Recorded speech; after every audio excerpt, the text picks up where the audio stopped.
And in the third night I called to my dead beloved and asked her, teach me the knowledge of the worms and the crawling creatures, open to me the darkness of the spirit. Give blood, so that I may drink and gain speech. Were you lying when you said that you would leave the power to the sun? I was not lying, but I said something that I did not understand.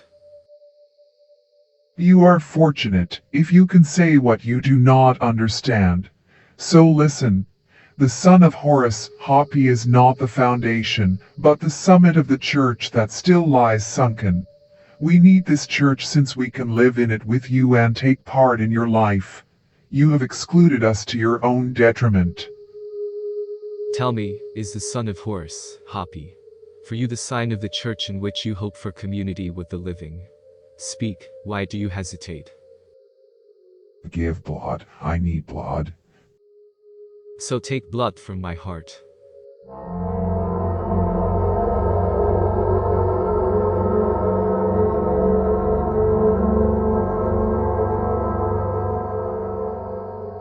I thank you. That is fullness of life. The air of the shadow world is thin since we hover on the ocean of the air like birds above the sea. Many went beyond limits, fluttering on indeterminate paths of outer space, bumping at hazard into alien worlds, but we who are still near and incomplete, would like to immerse ourselves in the sea of the air and return to Earth, to the living. Do you not have an animal form into which I can enter?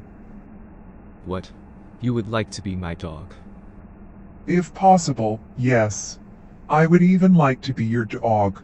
To me you are of unspeakable worth, all my hope, that still clings to earth, I would still like to see completed what I left too soon. Give me blood, much blood. So drink, drink, so that what should be will be.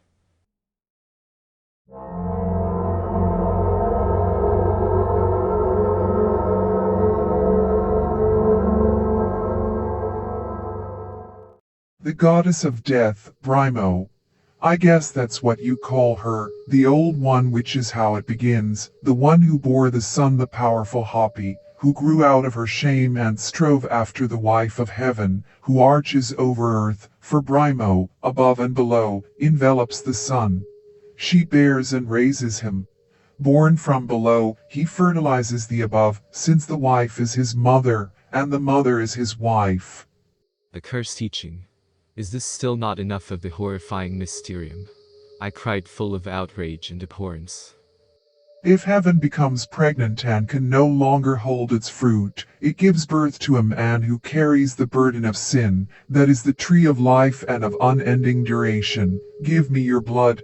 Listen, this riddle is terrible. When Brimo, the heavenly, was pregnant, she gave birth to the dragon, first the afterbirth and then the son, Hopi, and the one who carried Hopi. Hopi is the rebellion of the below, but the bird comes from the above, and places itself on the head of Hopi. That is peace. You are a vessel. Speak, heaven, pour out your rain, you are a shell. Empty shells do not spill, they catch, may it stream in from all the winds. Let me tell you that another evening is approaching. A day, 2 days, many days have come to an end, the light of day goes down and illumines the shadow, itself a shadow of the sun. Life becomes a shadow, and the shadow enlivens itself, the shadow that is greater than you. Do you think that your shadow is your sun? He is small at midday, and fills the sky at midnight. So you introduce the terrible sun who lived beneath me, under the trees on the water. Is he the spirit that the heavens pour out, or is he the soulless worm that the earth bore? O heaven, most sinister womb! Do you want to suck the life out of me for the sake of the shadow? Should humanity thus completely go to waste for divinity? Should I live with shadows, instead of with the living? Should all the longing for the living belong to you, the dead? Did you not have your time to live? Did you not use it? Should a living person give his life for your sake, you who did not live the eternal? Speak, you mute shadows, who stand at my door and demand my blood. You see, or do you still not see, what the living do with your life? They fritter it away. But with me you live yourself, since I belong to you. I belong to your invisible following and community. Do you believe that the living see you? They see only your shadow, not you, you servant, you bearer, you vessel. How you hold forth. Am I at your mercy? Should I no longer see the light of day? Should I become a shadow with a living body? You are formless and beyond grasp, and you emanate the coldness of the grave, a breath of emptiness. To let myself be buried alive, what are you thinking of? Too soon, it seems to me, I must die first.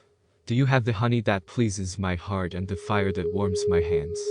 What are you, you mournful shadows? You specters of children. What do you want with my blood? Truly, you are even worse than men. Men give little, yet what do you give? Do you make the living? The warm beauty?